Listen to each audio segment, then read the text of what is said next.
Good morning. Today is the start of jam making. As you can see, we have our 4 punnets of peaches, and the first thing to do is to peel them. So we will be blanching them in boiling water and then plunging them into freezing cold water and then peeling them. So I'm quite sure you don't want to watch me do that. I'll be back soon.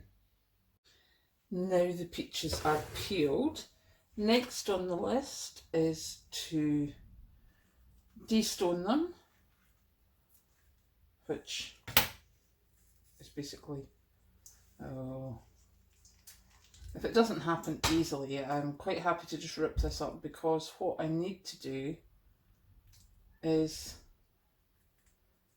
chop the peaches and pop them in the pan. So this is what I shall be doing. We shall cut, then we shall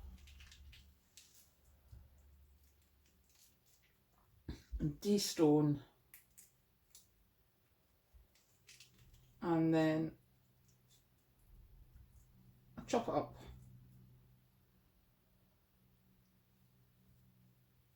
So that I know how much I've got, so I know how much sugar to use. Excuse me. And then we will start the jam making process. If you've been watching for a while, you will hear from my voice that I am coming down with a lurgy yet again. So I think this is the only jam we're going to be making this weekend, and only because the peaches were getting very wrinkly. What I'm going to do when I finish this is go and take some more cold and flu capsules before I start the actual jam making process, because I have taken some earlier, and as you can hear, the effects are now wearing off. Oh, look, we have a split stone. So we'll just carefully make sure that it's only the peach that gets into the scales.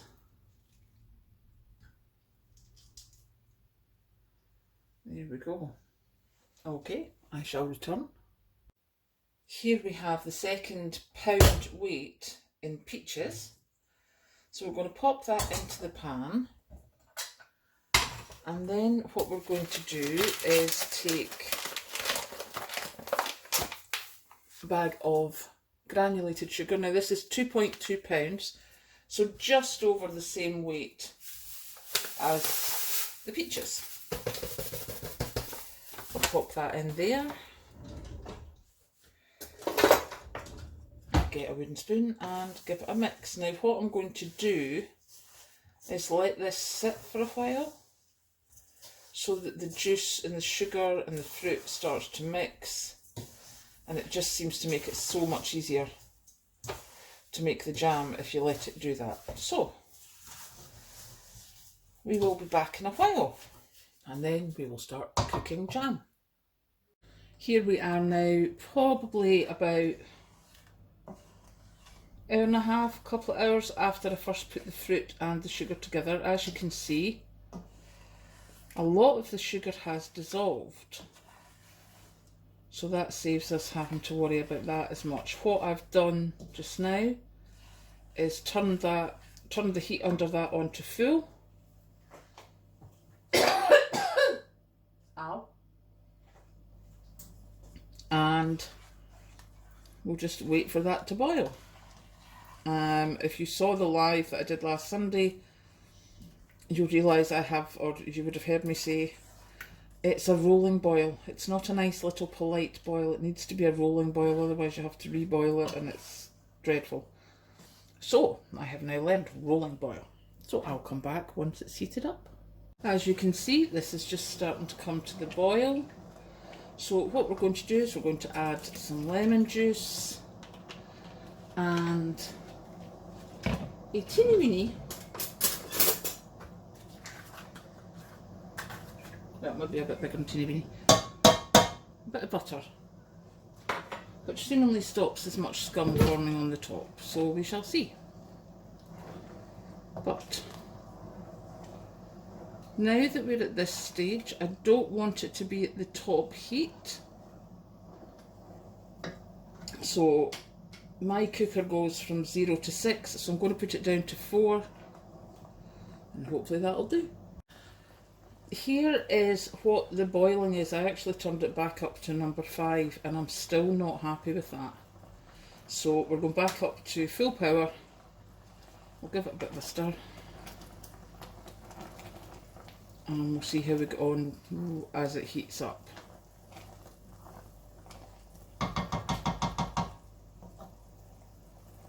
What I also do about this time, especially if it's a fruit that seems to be quite resistant to mushing, is I take a potato masher and mush it. Because jam is jam. It's nice having some bits, but I don't really want it to be jelly with really big bits of fruit. So I just take a potato masher and mash down the fruit a bit.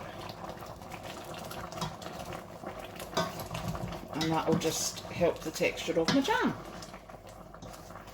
So, yeah.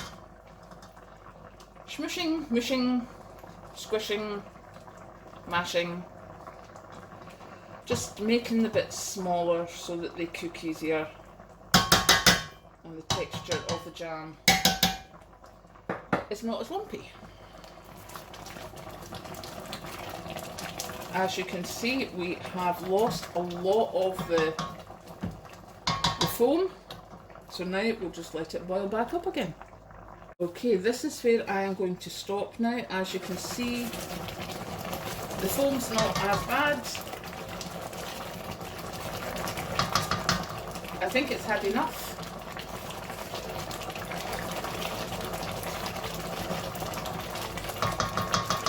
And just the difference in texture, that's where I'm going to go. So fingers crossed I've made the right decision. We'll see later. Let's get this jarred up. So I will switch off the power and get the jars ready. Okay, so the jars are obviously jars I've used before.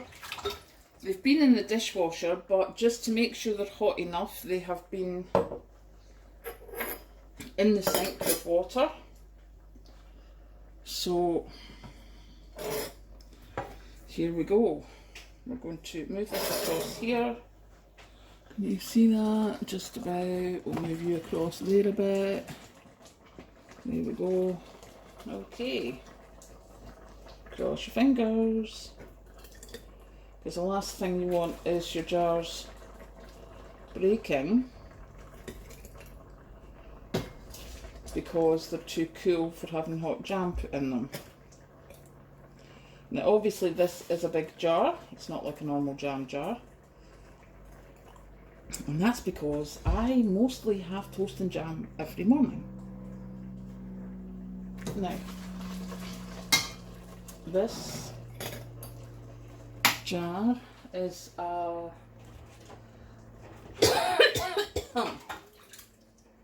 whatever it was jar, but it's the gold lid, so we need to hold it, put the lid on. Remember, that is only like hand tight for normal people, because after I broke my wrist I can't do that very well. So now that we have a big jar, we'll go with a smaller jar. Now this one's actually a jam jar that I bought out of the local ironmongers last year. I had gone to the local strawberry and raspberry farm and bought a whole load of jam berries and ran out of jars. So I had to go up to the shop and buy some more because I was like in the middle of making jam. And it cost me nearly £20 for 12 of these jars. I was horrified. But the good thing is that you can use them again and again. Oh yeah, we've scorched that. Do we care? Cares not a jot. Jam is jam. And as I say, jars, as you can see, these ones Kilner, and I would say that's a small jar. So we have a Bon Maman jar. That was what I got when I first started prepping. I was like, I will have cheap jam and I will have more expensive jam. That was till I learned to make the stuff. So now we will, okay, it's smaller than I thought it was. Right.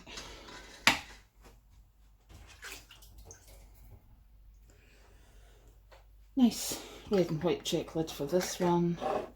Again, as I say, it looks like I'm really putting these on tight. I'm not. I'm not capable of putting them on really tight. Okay, how much do you know?